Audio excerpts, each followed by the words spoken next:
안녕하세요. 누군가를 돕는다는 것은 어떤 사람들이 하는 것일까요? 지나가던 사람이 넘어졌을 때 손을 내밀거나 버스나 지하철에서 자리를 양보하는 것이 아닌 물질적으로 도움을 준다는 것 말이죠. 저는 어릴 때부터 한 번도 누군가를 물질적, 금전적으로 도와야겠다는 생각을 해본 적이 없어요.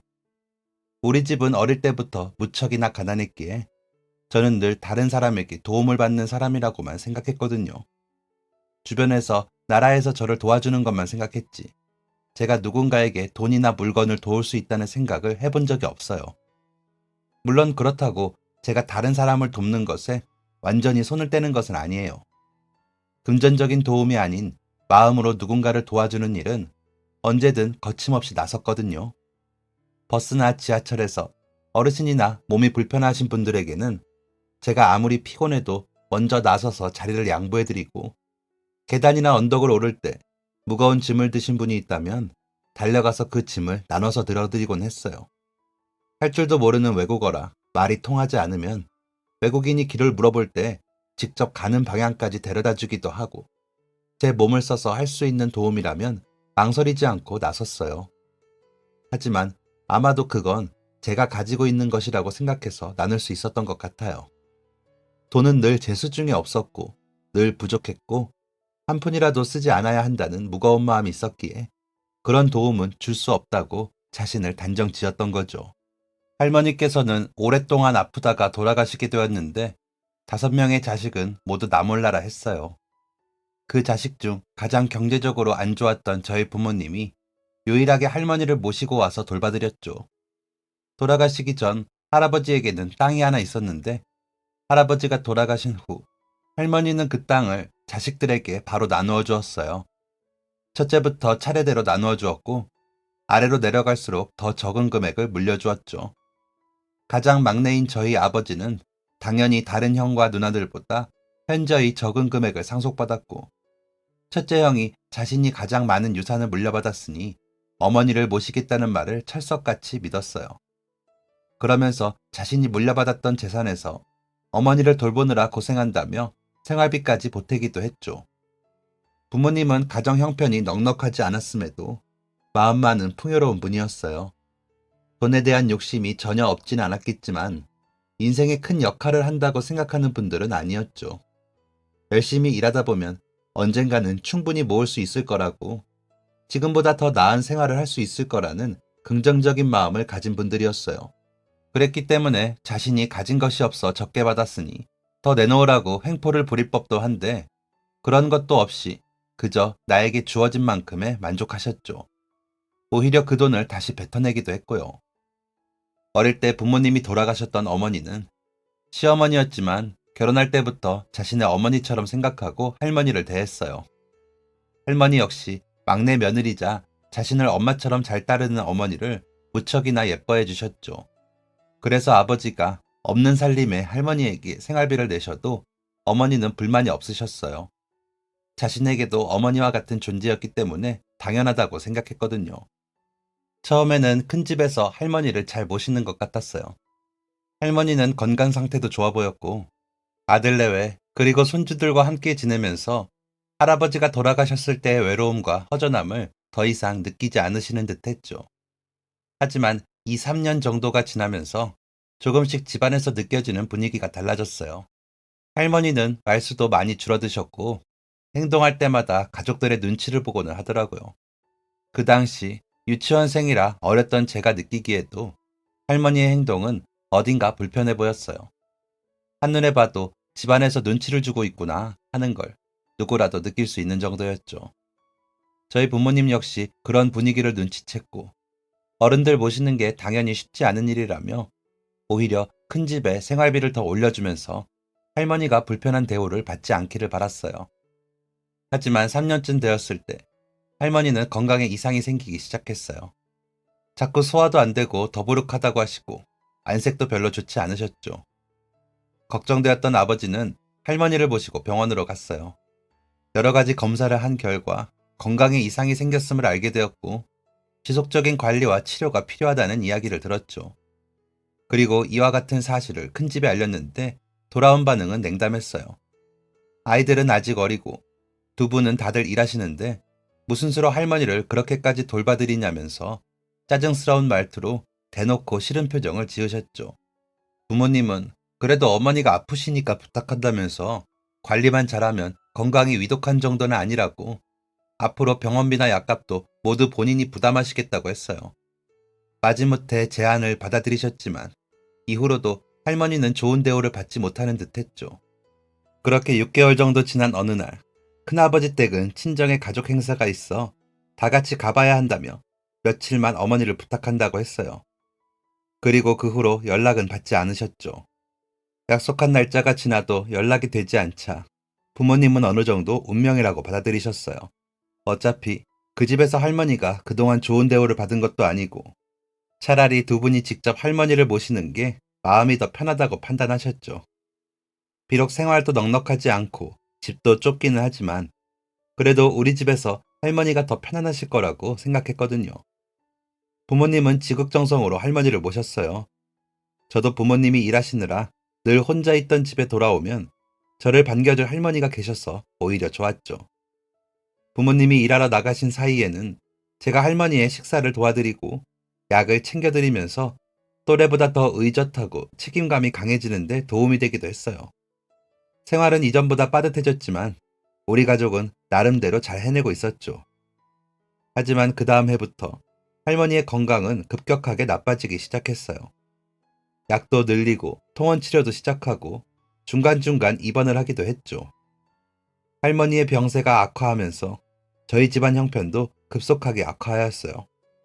다른 형제들에게 전화를 돌려보아도 다들 나도 힘들다 라는 말뿐이었죠. 부모님은 일하는 시간도 늘리고 부업도 알아봤지만 미친 듯이 늘어가는 병원비와 치료비를 감당하기에는 점점 무리일 수밖에 없었죠.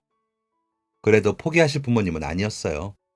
괜찮다고, 아직은 괜찮다고 그렇게 자신을 추스르고 다독이시는 듯 했어요. 이런 노력에 할머니께서 병세가 차차 나아지셨다면 의미가 있었을지도 몰라요. 하지만 안타깝게도 할머니의 상태는 점점 나빠지셨고 연세가 많고 이미 건강이 많이 나빠져 수술도 결정할 수 없었기에 병원에서도 손을 놓는 시점이 왔죠.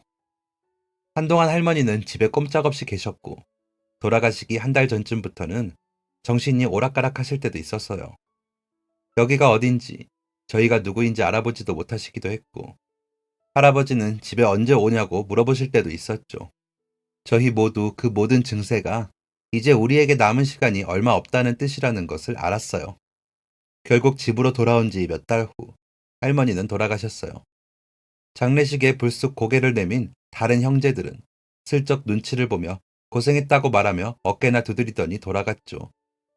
할머니는 돌아가셨지만 그동안 병원비에 사용된 돈들은 빚으로 남았어요. 부모님은 빚을 갚기 위해 날마다 허덕이고 있었고 저는 그 틈에서 어떻게든 성장하기 위해 애쓰고 있었죠. 그렇게 고생만 하시던 부모님은 제가 고등학교를 졸업하기 전 사고로 돌아가셨어요. 한평생 다른 사람만 생각하고 착하게 살아온 부모님에게 제대로 된 효도 한번 돌려드릴 틈도 없이 세상을 떠나셨죠. 그리고 부모님이 돌아가시면서 물려받을 유산을 거부하면서 다행히 그동안 우리 집을 억누르고 있던 빚을 제가 부담할 상황은 피할 수 있었어요. 모든 불행한 일 중에 유일하게 다행인 점이었어요. 고등학교를 졸업하자마자 저는 일부터 시작했어요. 고등학교에서 전자 관련 기술을 배웠는데 그 장점을 살려보자 싶더라고요. 마침 사는 곳 근처에 컴퓨터나 핸드폰, 전자기기들을 수리하는 곳에서 사람을 구한다기에 거기서부터 시작했어요. 주 6일 근무에 급여도 많지 않았지만 그래도 이제 막 고등학교를 졸업한 경력도 없는 저를 받아주는 곳이라 감사한 마음으로 일했어요. 학교에서 이런저런 기술들을 다 배웠다고 생각했는데 현장에서는 또 다르더라고요. 처음 2달 정도는 일한다기보다 배워야 할 것들이 더 많았던 것 같아요. 그래도 제가 어릴 때부터 기기를 좋아하기도 하고 워낙 관심이 많다 보니 생각보다 금세 기술을 터득할 수 있었어요. 사장님도 이제 막 고등학교 졸업한 애라 기대하지 않고 고용했는데 생각보다 쓸모가 있다면서 뭐라도 하나 더 알려주려고 적극적으로 가르쳐 주셨어요. 저한테는 무척 좋은 일이었어요. 학교에서도 이렇게 많은 기술을 알아가기 힘든데 현장에서 진짜 필요한 기술들을 전문가에게 바로바로 직접 배울 기회이니까요. 또 사장님은 인성도 매우 바르고 좋은 분이었어요. 곁에 있으면서 배울 점도 많고 존경할 부분들도 많았죠. 기술적으로도 뛰어났지만 친절하기도 하셔서 손님들에게도 항상 사랑받았어요. 그런 점들까지 저는 전부 본받기 위해서 노력했죠. 사실 부모님이 돌아가시고 나서 크게 방황은 아니라도 나름 마음속으로는 의지할 곳을 제대로 찾지 못해 힘들었는데 사장님은 그런 저에게 하나의 지표가 되어주셨어요. 인생에서 본받을 사람을 찾지 못하고 어디로 가야 할지 헤맬 때 저의 길잡이가 되어주신 거죠. 앞으로 어떻게 살아가야 할지, 삶에 있어서 중요한 점들은 무엇인지 제가 진짜 어른이 될 수 있도록 옆에서 잘 이끌어 주셨어요. 덕분에 저는 한층 더 좋은 사람으로 성장해 나갈 수 있었죠. 사장님에게는 딸이 하나 있었는데요. 지방에서 대학을 다니고 있어서 같이 살지는 않지만 그래도 방학 때는 종종 가게로 놀러 오고는 했어요. 저랑 동갑인 아이였는데 그래서인지 매장에 놀러 올 때면 괜히 반갑고 그러더라고요. 그 아이는 어릴 때부터 무용을 배웠었는데 기억도 나지 않는 아주 어린 시절부터 어딘가에서 보고 온 발레를 따라하면서 집에서 맨날 흉내를 냈다고 해요. 가난한 집안은 아니었지만 그렇다고 부자도 아니었기에 예술을 전문적으로 교육하는 것을 부모님은 많이 고민하셨다고 하더라고요. 그래도 아이가 너무 좋아하니 하다가 중간에 그만둘 수도 있겠다 싶어서 우선 동네에 있는 작은 발레 학원을 보내주었어요. 하지만 금세 그만둘 줄 알았던 아이는 생각보다 더 열심히 학원에 다니며 배웠고 차근차근 무용에 대한 꿈을 키워갔다고 해요. 실제로 정말 막대한 돈이 들어가는 과목 중 하나였기에 집안에서 이를 온전히 뒷바라지하는 게 쉽지 않았고 스타킹 하나라도 구입하는데 자신의 힘을 보태고 싶어서 중학교 때부터 아르바이트 하면서 학교를 다녔다고 하네요. 하지만 고등학교 재학 중 부상으로 더 이상 무용을 할 수 없게 되었고 어쩔 수 없이 꿈을 포기하고 다른 일을 찾아야 했어요. 평소 맛있는 음식에도 관심이 많고 무용 때문에 체중 조절을 하는 일도 많아서 다양한 음식에 관심이 많았던 터라 식품 영양학과를 전공하게 되었다고 하더라고요. 저는 처음에 무용을 배웠다고 해서 마냥 어린 철부지 공주님일 줄 알았어요. 외동딸인데다가 사장님이 항상 우리 공주님이라고 따님을 부르곤 하셨거든요. 그래서 나름의 선입견이 있었는데 실제로 만나보니 제 예상과 전혀 다른 사람이었어요. 예민하고 깍쟁이일 줄만 알았는데 오히려 성격도 엄청나게 밝고 적극적이었거든요. 가게에 올 때마다 손님들에게도 동네 주민들에게도 다 인사하고 아는 척을 하면서 다니고 모두에게 친절하고 친근한 성격이었어요. 그 아빠의 그 딸이구나 싶게 성격은 사장님이랑 정말 판박이었죠. 또 중학교 때부터 스스로 돈을 벌어서 그런지 생활력도 강했어요. 타 지역에서 대학을 다니면서도 아르바이트를 2개씩 하면서 생활비를 충당하고 있다고 하더라고요. 또 어릴 때부터 돈을 벌어본 경험 덕분에 이야기할 때도 통하는 부분이 많았어요. 마냥 아무것도 모르는 공주님처럼 지낸 것이 아니라 일하는 게 얼마나 힘든지, 돈 버는 게 얼마나 어려운지, 요즘 전기세는 어떻고, 장 보러 가면 쓸 돈이 없다 등 이래저래 이야기가 잘 통했어요. 고등학교 졸업 후 바로 취업하고 이전의 삶을 뒤로 하고 있던 터라 딱히 친구도 없던 저에게 그녀는 좋은 친구가 되어주었죠. 저는 계속 좋은 친구라고만 생각했었는데 그녀는 아니었나 봐요. 대학을 졸업하고 다시 본가로 돌아온 후 근처 유치원의 영양사로 근무하기 시작했는데요. 본가로 돌아오니 가게가 더 가까워져서 이전보다 자주 오는 줄만 알았는데 사실은 저한테 관심이 있어서 이전보다 더 자주 오던 거였죠. 취직하고 나서 얼마 후 밥 먹자, 영화 보러 가자 하더니 얼마 후에는 고백하더라고요. 예쁘고 똑똑하고 성격도 좋고 안정적인 직장까지 모든 것을 다 갖춘 그녀가 왜 저를 좋아했는지는 정말 의문이지만 제 입장에서는 오히려 감사하고 황송하기 때문에 얼른 그 제안을 받아들였어요. 두 팔 걷고 뜯어 말릴 줄 알았던 사장님께서는 오히려 자기 딸은 기기에 관심도 없어서 매장을 물려줄 후계자가 없었는데 제가 가족이 되면 실력도 훌륭하겠다, 믿고 물려줄 수 있겠다면서 오히려 좋아하셨어요. 꼬박 1년을 연애하고 저희는 결혼했는데요.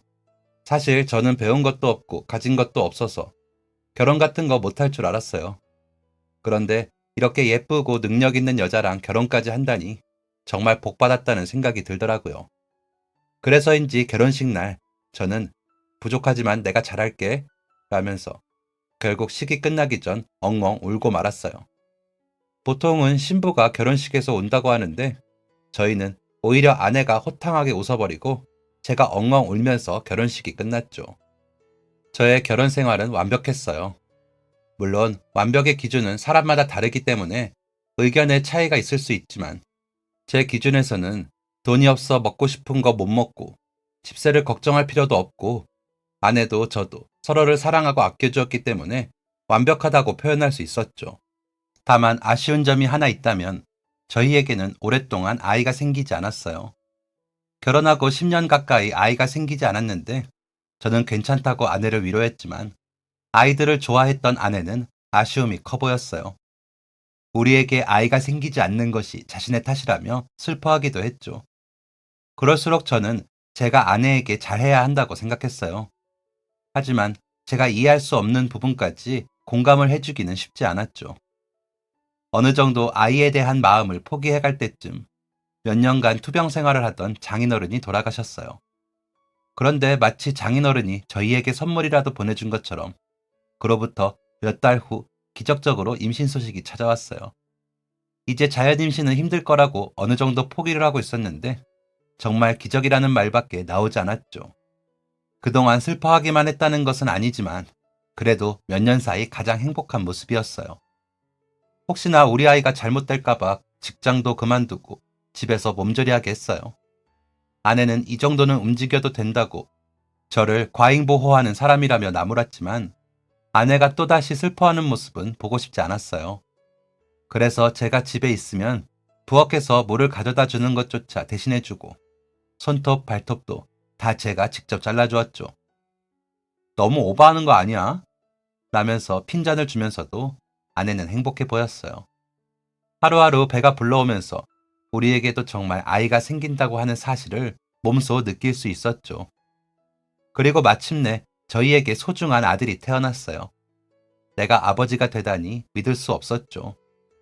그 작은 손과 발, 얼굴, 처음 태어났을 때는 붉고 쪼글쪼글해서 제가 생각했던 아기의 모습과는 조금 달랐지만 금세 아내를 똑 닮은 예쁜 왕자님의 모습이 나타났어요. 나를 안 닮고 아내를 닮아서 정말 다행이다 생각이 들었죠. 저는 장인어른이 물려주신 가게를 계속 운영하고 있었고 매출이 상당하진 않았지만 그래도 저희 세 식구가 살기에는 딱 맞아떨어졌어요. 수입은 늘어날 때도 줄어들 때도 있었지만 아내와 아이와 함께하는 삶에서 행복은 줄어들지 않더라고요. 이래서 결혼하고 아이를 낳는구나 싶었어요. 저희 두 사람이 함께할 때도 물론 행복했지만 아이가 있으니 몇 배는 더 행복한 것 같았죠. 매일 웃음이 끊이지 않았고 아이가 하는 모든 행동이 저희를 웃게 만들었어요. 아이가 3살쯤 되었을 때 아내는 이제 슬슬 복직을 하는 게 좋겠다고 하더라고요. 앞으로 아이 키우려면 돈도 더 많이 들어갈 텐데 지금 운영하는 가게의 수입으로는 미래를 위한 저축까지 계획하기에는 무리가 있는 것 같다면서요. 저는 그래도 어린이집에 적응할 수 있을 정도만 기다리자고 했고 서로 이야기 끝에 1년만 더 쉰 다음 다시 취업했어요. 이전처럼 어린이집에서 영양사로 취업했고 아쉽게도 아이랑은 다른 시설이었죠. 아내가 일을 시작하면서 상대적으로 시간 활용이 편한 제가 아이를 어린이집에 데려다주고 데려오고는 했어요. 그런데 어느 날 병원에서 급하게 연락이 왔어요. 연락받고 찾아가 보니 교통사고를 당한 아내가 병실에 누워 있었죠. 다행히 목숨이 위험한 정도는 아니었지만 문제는 저희 쪽이 가해자로 지목되었어요. 상대방 차가 꽤나 비싼 외제차였는데 수리비만 해도 엄청난 데다가 차량 주인이 변호사라면서 자신이 일하지 못한 부분까지 보상을 받아야 한다고 하더라고요. 아내는 이제 막 복직을 한 상태였고 그동안도 생활이 여유로운 편은 아니었기에 돈을 넉넉하게 모아두지는 못했어요. 하지만 사고 경위를 파악하니 아내의 운전 실수가 맞았고 어쩔 수 없이 저희 쪽에서 보상을 해줘야 했죠.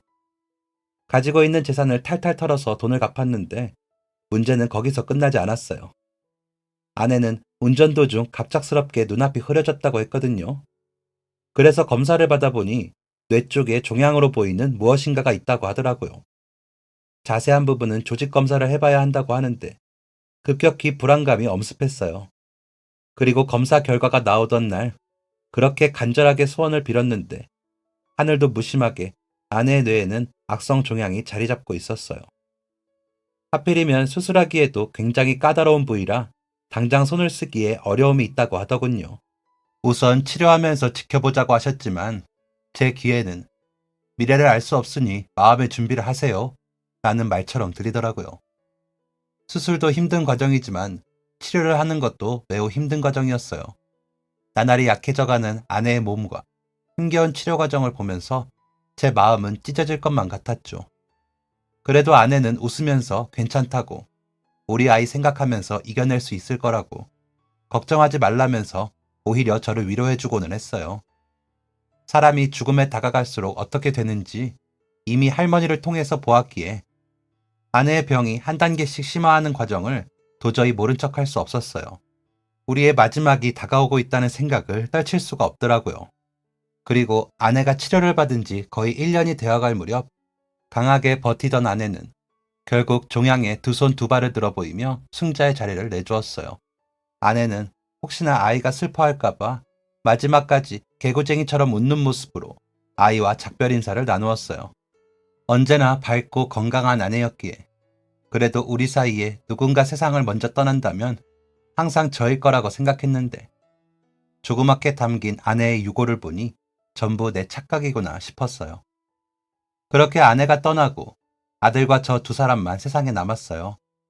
아직 죽음에 대해 온전히 받아들이지 못하는 아들이었지만 엄마랑 앞으로 다시는 만날 수 없다는 이야기에 며칠 밤낮을 울고 또 울었죠. 아내의 치료를 받는 동안 우리 집은 심각한 재정난에 허덕였어요. 가게도 열지 못하는 날이 많아졌기에 매출도 바닥을 찍고 있었거든요.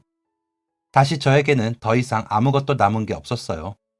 아니, 사랑하는 제 아이가 남기는 했죠. 다시 힘을 내야 했지만 앞을 가로막는 것이 너무 많았어요. 우선 더 이상 집을 유지할 수 없어 작은 곳으로 이사를 했고 가게를 담보로 대출을 많이 받은 상태였는데 이자도 제대로 갚기 힘들어서 가게도 넘겨주게 되었죠. 어떻게든 돈은 벌어야 하니까 기술을 살려 일할 만한 곳을 찾아다녔어요. 나이도 있고 아이도 있다 보니 이런저런 조건을 맞추는 게 쉽지 않더라고요. 아이도 아직 어리고 온전히 혼자 힘으로 지낼 수 없기에 제 손길이 필요할 수밖에 없었으니 급여뿐만 아니라 근무 시간이나 장소 등 모든 게 중요했어요. 겨우겨우 제가 찾던 조건에 딱 맞지는 않지만 일자리를 다시 찾을 수 있었고 아이는 어린이집에서 보육 시간을 늘려 아침에 데려다주면 밤이 되어서야 함께 집에 올 수 있었어요. 인생이 바닥을 쳤다는 생각이 들었지만 징징거리거나 주저앉아 울 수는 없었어요. 저에게는 자식이 있었으니까요. 하지만 가끔은 정말 아내의 사진을 붙잡고 온종일 울기만 하고 싶었어요. 이렇게 세상을 떠난 아내가 밉고 야속하게 느껴지다가 결국은 그리움으로 마무리되었어요. 당장이라도 아내가 너무 보고 싶었죠. 섣부른 선택을 하고 싶을 때마다 아들을 품에 꼭 껴안았어요. 새근새근 잠든 아들의 작은 숨소리를 들으면서 다시 힘을 얻었죠. 나아지지 않을 듯한 상황이었지만 그런데도 삶은 계속되었어요. 아주 느리지만 아주 천천히 빚을 갚아나가고 있었고 우리 아이 고생시키지 않으려면 얼른 갚고 대학 등록금 정도는 마련해두자는 결심을 매일같이 되새겼죠.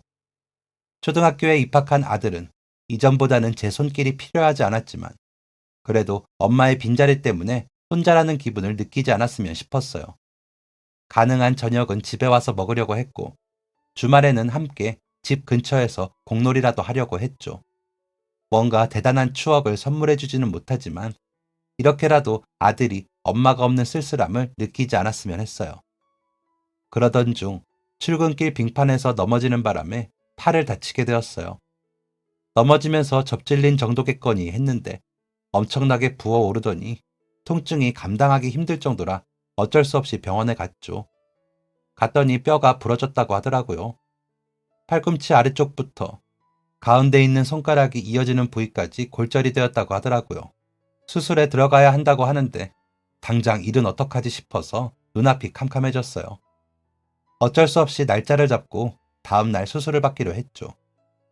수술이 끝나고 나서 당분간 입원까지 해야 한다고 하니 당장 우리 애는 어떡하나 싶고 회사에 이야기했더니 그럼 퇴원은 언제 하냐, 일은 언제까지 쉬어야 하냐면서 탐탁치 않아라 하시더라고요. 딱히 아이를 부탁할 만한 가족이나 지인도 없어서 곤란했는데 다행히도 이웃집 아주머니께서 저녁 시간 정도는 아이가 챙겨 먹을 수 있도록 봐주신다고 하더라고요. 하지만 며칠 후 일하는 곳에서 전화가 와서는 당장 출근하지 못할 사람을 쓸 수는 없다면서 자신들도 다른 직원을 알아볼 테니 다른 일을 알아보라고 했어요. 수술비에 입원비만 해도 감당이 안 되는데 직장까지 잘리고 나니까 큰일 났다 싶더라고요. 그동안 건강을 많이 못 챙긴 탓인지 골밀도가 많이 떨어져 있어서 뼈가 회복되는 데 시간이 걸렸어요.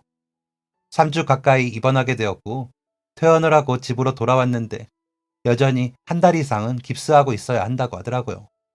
그 이후에도 계속 치료가 필요한지는 두고 봐야 한다면서요. 당장 큰돈이 들어가고 나니 이번 달 집세랑 생활비는 어떻게 하나 걱정이 한가득 하였어요. 우선 그나마 통장에 남아있던 잔액을 박박 긁어 겨우 내야 할 돈들을 처리하고 당장 일할 수 있는 곳이 있는지 알아봤죠. 하지만 기기를 수리하는 일은 한 손에 깁스를 한 채로는 구하기 어렵더라고요. 동네 인력사무소와 건설 현장에도 알아봤었는데 번번이 거절당하기 일쑤였어요. 그러던 중 마침 집 앞 중국집에서 배달 일을 할 사람을 구한다는 것을 보게 되었고 일단 제가 일을 할 수 있는지 한 번만 써봐달라고 사정을 했어요. 혹시나 별로면 그날 임금을 안 주셔도 된다고 간절하게 빌어서 우선 하루만 일을 시켜주시기로 하셨죠. 가장의 무게, 부모의 무게라는 것이 그렇듯 저는 책임감으로 이 악물고 그 하루를 버텨냈어요. 무거운 철가방을 들고 이 악물고 건물을 오르면서 배달을 마쳤죠. 다행히 큰 문제 없이 주문을 완료할 수 있었고 사장님 역시 당장 사람이 급했던 터라 저를 고용하기로 했어요. 장사가 잘 되는 곳은 아니었지만 그래도 꾸준히 배달이 있기는 해서 집세와 대출이자는 밀리지 않고 낼 수 있었어요. 생활비는 허리띠를 더 졸라매야 했지만 치료만 빨리 다 끝나고 나면 다시 돈을 벌 수 있을 거라고 애써 자신을 다독였죠. 깁스를 풀고 나서도 완전히 회복된 게 아니라서 한동안은 주의가 필요하다고 했어요.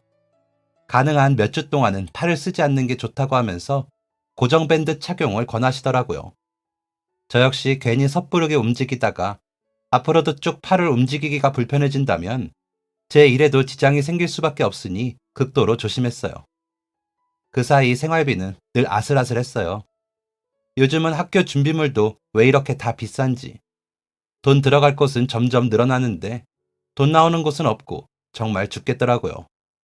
팔다리 멀쩡한 거 그거 하나뿐이었는데 그러게 왜 바보처럼 다쳐서 이 사다를 만들었나 스스로가 원망스럽기도 했어요. 깁스를 푼 지도 2달째가 되니 다행히 손은 이전의 상태를 되찾았어요. 여전히 많이 움직이면 찌릿함이 느껴져서 일하는 데 쉽지 않더라고요.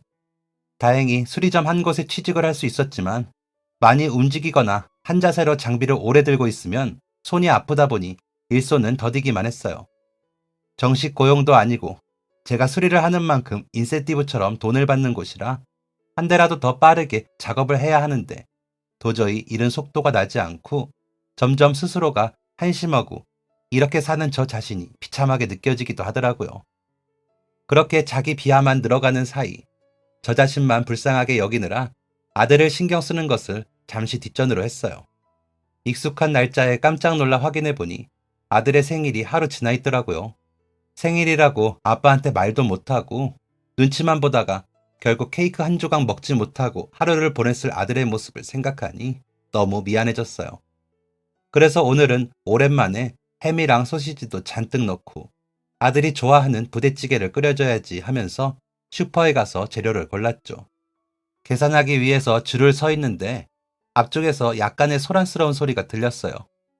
얼핏 보니 한 어르신이 슈퍼 사장님과 실랑이를 벌이시는 듯 하더라고요. 집에서 기다리고 있을 아들을 생각하니까 마음이 초조해졌어요. 무슨 일인지 모르겠지만 빨리빨리 진행됐으면 좋겠다 하는 이기적인 마음가짐으로 서 있었죠. 하지만 실랑이는 계속되었어요. 다시 살펴보니 연세가 꽤 많으신 어르신이었는데 제대로 다듬어지지 않은 머리에 낡고 허름한 옷차림, 얼핏 보면 지나가던 노숙인인가 하는 착각이 들 정도로 말쑥하지 못한 모습이었어요. 혹시 차림새나 겉모습 때문에 말다툼이 벌어진 건가 해서 그러면 도움을 드려야겠다 싶어서 귀를 기울였어요. 자세히 들어보니 할아버지는 라면을 구입하려고 하시는데 돈이 부족하신 것 같더라고요. 며칠 뒤면 나라에서 지원금이 들어온다고 너무 배가 고파서 그러니 이번 한 번만 돈이 조금 모자라도 살 수 있게 해달라고 손바닥 위에 100원짜리로 보이는 동전 3개를 올려서 보여주시면서 간곡하게 요청하고 계셨어요. 저는 순간적으로 제 손에 들려있는 햄과 소시지를 쳐다보았어요.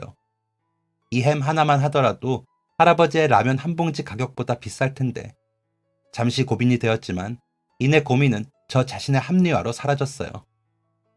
그래, 나도 돈이 없어서 이렇게 고생하고 있으면서 아들을 위해서 햄 한 번 사주는 건데 그걸 포기하겠다고? 지금 내가 다른 사람 주머니 사정 안타깝다고 생각할 처지인가?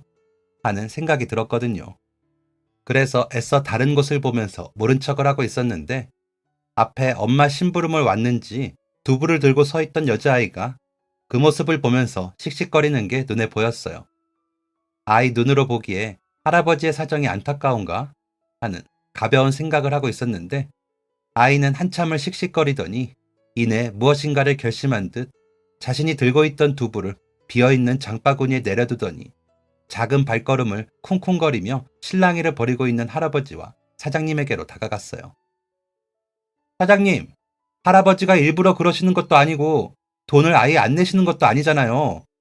라면값보다 조금 더 모자란 것뿐인데 한 번만 도와주실 수는 없었어요? 며칠 뒤에 돈 나오면 갚겠다고도 하셨는데 정말 너무하시네요. 이라면 제가 10,000원으로 결제할게요. 그리고 남은 잔액은 할아버지 오셔서 라면 다 사실 때까지 계속 계산해 주세요. 할아버지, 제가 10,000원 내고 갈 테니까 또 배고프면 와서 꼭 라면 사가세요. 그러더니 사장님의 눈을 똑바로 바라보면서 10,000원을 주고 가더라고요. 저희 아들 또래의 초등학생인 것 같은데 어디서 저런 당당함과 패기가 나왔는지 깜짝 놀랐어요. 목소리는 또 얼마나 우렁차고 말투는 또 얼마나 야무진지 세상에 저런 아이도 있구나 싶었죠.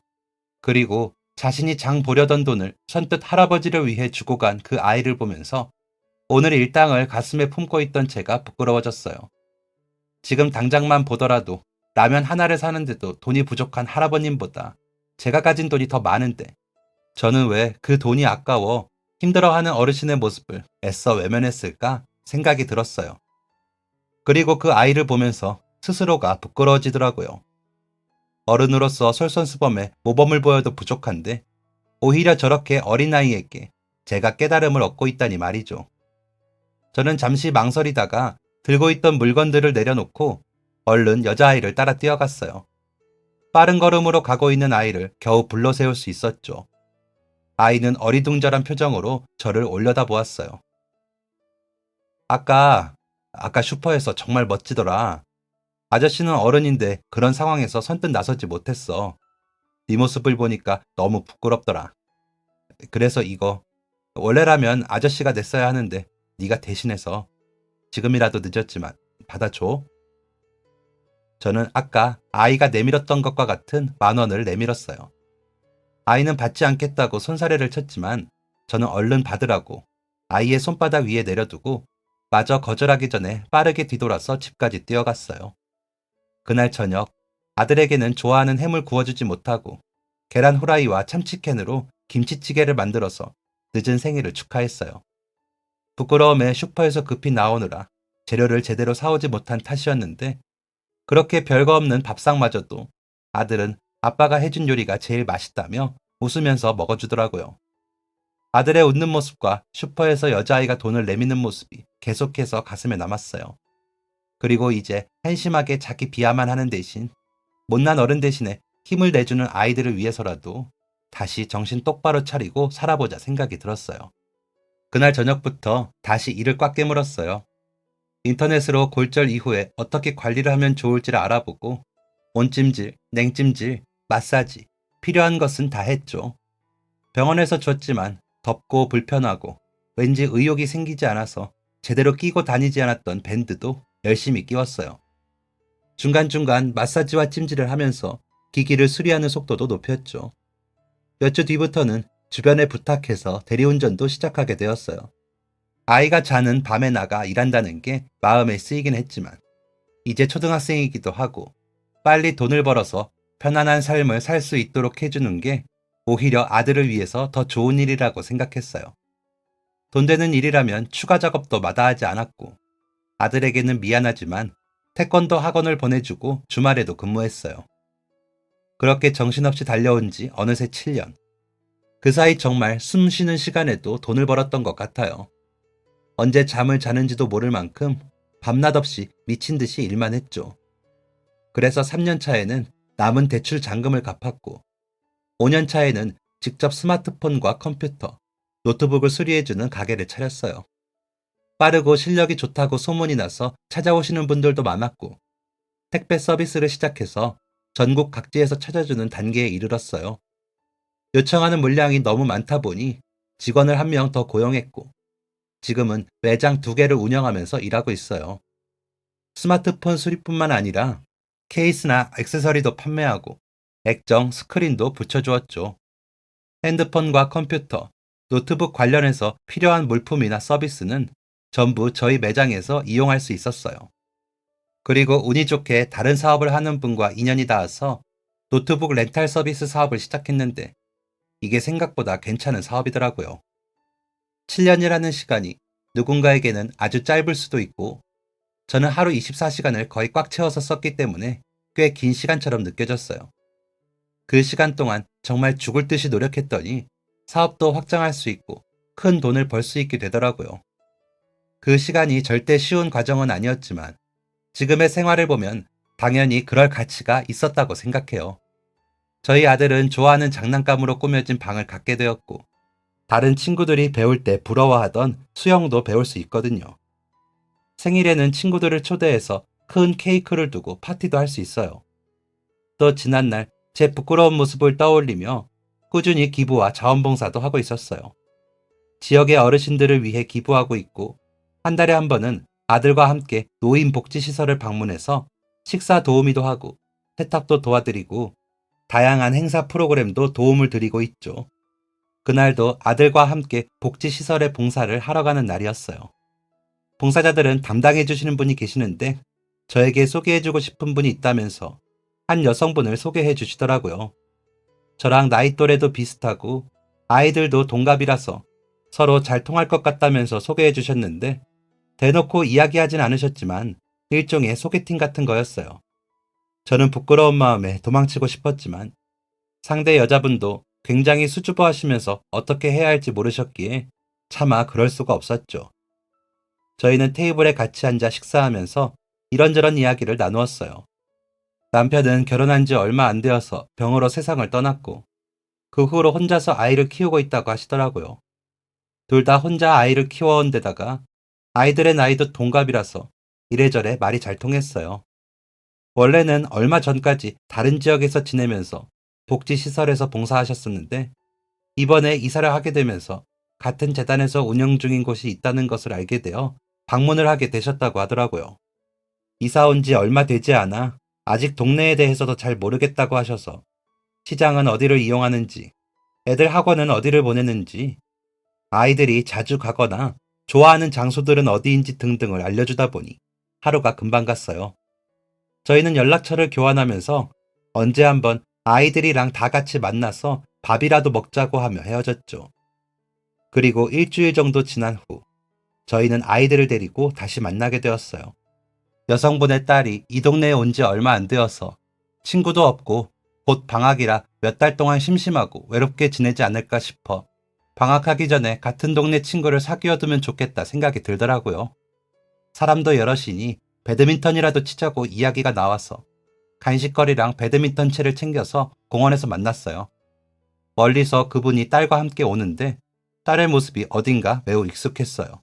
설마 하는 생각이 머리를 스쳤고 점점 다가오면서 얼굴이 자세히 보이자 저는 바로 자리에서 벌떡 일어났죠. 아이는 잠깐 어리둥절한 표정으로 저를 보았어요. 저는 너무 놀라서 입이 다물어지지 않아 한참을 제대로 말도 하지 못한 채 아이를 손가락으로 가리키면서 그 엄마와 아이를 번갈아 보았죠. 두 사람 모두 알쏭달쏭한 표정을 지으면서 저를 쳐다보는데 설명을 해야 하지만 너무 놀라서 말이 제대로 나오지 않았어요. 아들이 옆에서 팔을 흔들어준 덕분에 겨우 정신을 차릴 수 있었죠. 일단 자리에 앉은 후 저는 딸아이의 얼굴을 한참 들여다보았어요. 그리고 혹시 아이에게 초등학생쯤 슈퍼에서 할아버지를 위해서 라면을 대신 사준 적이 있는지 물어보았죠. 아이는 깜짝 놀라면서 어떻게 그 일을 아냐고 되물었어요. 그리고 잠시 기억을 더듬어 보더니 이내 어? 혹시? 하면서 저를 손가락으로 가리키더라고요. 저는 민망함에 뒷머리를 긁적이면서 웃었어요. 무슨 상황인지 이해하기 힘들어하는 아이의 어머니와 아들을 위해서 저희는 그때 일을 기억을 거슬러 올라가면서 설명을 해주었죠. 그랬더니 아저씨가 따라와서 미안하다면서 다시 10,000원을 준 거야. 이 아이한테는 그때 가지고 있던 10,000원이 전부였는데 선뜻 내미는 모습을 보고 어른으로서 너무 부끄럽더라고요. 그리고 그때 이 아이 덕분에 제 인생이 완전히 달라졌어요. 더 이상 어르신에게 라면 한 봉지도 사드리지 못하는 어른으로 살고 싶지 않았거든요. 그래서 그 후로 제 마음가짐도 완전히 바꿨어요. 알고 보니 그때 아이가 할아버지를 위해 냈던 10,000원은 자신의 엄마 생일에 맛있는 것을 만들어주겠다며 모았던 돈이라고 했어요. 심부름값으로 받은 돈이었나 했는데 그보다도 훨씬 소중하고 값진 돈이더라고요. 명절에 받았던 돈을 안 쓰고 소중히 모아두었다가 엄마가 좋아하는 두부조림과 미역국을 만들어주겠다고 가지고 있던 것인데 할아버지가 힘든 모습을 보고 자신이 몇 달 동안 쓰지 않고 모아둔 돈을 선뜻 내밀었던 것이죠. 그 이야기를 들으니 어떻게 그럴 수 있었는지 더 대단하게 느껴졌어요. 정말 훌륭한 따님을 두셨다고 입이 마를 때까지 칭찬했죠. 그날은 과거의 저희 인연을 이야기한 뒤로 분위기가 한층 가벼워졌어요. 저희는 간식도 나누어 먹고 공원에서 배드민턴도 치고 저녁까지 근처 고깃집에서 같이 먹고 헤어졌죠. 다음에도 또 만나자고 약속을 잡고는 각자 집으로 돌아갔어요. 아들 녀석도 항상 형제가 있었으면 좋겠다고 했는데 동갑이기는 하지만 나이보다 어른스러운 누나 같아서 같이 놀면서 너무 좋았다고 하더라고요. 그 후로도 저희는 종종 아이들을 데리고 만나면서 여기저기 놀러도 다니고 먼 거리가 있으면 제 차로 같이 가기도 하고 마트에서 대용량 제품이 있으면 같이 사서 각자 집으로 나누기도 했어요. 아이들이랑 같이 볼 때도 있고 아이들한테는 용돈을 주면서 맛있는 것을 사 먹으라고 하고는 어른끼리 만나서 시간을 보낼 때도 있었죠. 소개를 해주신 분에게 고맙게도 저희도 아이들도 다들 성격도 잘 맞고 잘 어울렸어요. 함께 시간을 보내면서 점점 정이 들어갔고 아이들도 저희에게 서서히 마음을 여는 듯 했죠. 아들은 아빠가 만약 재혼한다면 저런 분이랑 했으면 좋겠다고 넌지시 저희 두 사람을 밀어주기도 했어요. 알고 보니 그 집에서도 딸아이가 그때 10,000원을 받았을 때부터 제가 좋은 어른이라는 게 느껴졌다며 저런 사람이랑 엄마가 앞으로 남은 삶을 함께 한다면 너무 좋을 것 같다고 했다더군요. 아이들에게도 허락 아닌 허락을 받은 셈이니 이제는 더 이상 망설이지 않고 서로의 삶을 하나로 합치려고 해요. 아이들도 크고 저희도 다시 사람들을 모아서 결혼식을 크게 하기에는 조금 부담스러워서 작은 장소를 잡아서 야외에서 조촐하게 가족과 친한 사람들만 불러서 식을 하기로 했어요. 결혼 반지도 다시 맞추고 우리 가족이 함께 살 집도 새로 구했죠. 얼마 전부터 이사를 해서 같이 살고 있는데 아들과 둘만 있을 때는 남자들이라 그런지 어색함이 흐르기도 했는데 여자분들이 들어오니 집안 분위기가 뭔가 한층 밝아진 듯 하더라고요. 혼인신고서도 새로 작성했고 얼마 뒤에 있을 식만 치르고 나면 이제 주변에서도 저희가 부부가 된다는 것을 알게 되는데요. 방문해 주실 분들도 많지 않아 그날 받은 축의금은 모두 저희가 봉사하는 복지관에 기부하기로 했어요. 그리고 신혼여행은 아이들과 다 같이 가족여행으로 계획을 했는데요. 지금까지는 아이들이 무척 잘 지내고 있는데 앞으로 친남매가 되어도 사이좋게 지낼 수 있겠죠. 또 저에게 똑부러지고 든든한 딸이 생긴다고 하니 앞으로 더 정신을 똑바로 차리고 살아야겠다 싶어 긴장되기도 하는데요. 제 인생의 새로운 장에서 앞으로 좋은 남편이 그리고 본받을 수 있는 훌륭한 아버지가 될 수 있도록 많이 축복해주세요. 지금까지 사연 들어주셔서 감사합니다. 사연이 재밌으셨다면 구독과 좋아요를 눌러주세요. 감사합니다. 안녕히 계세요.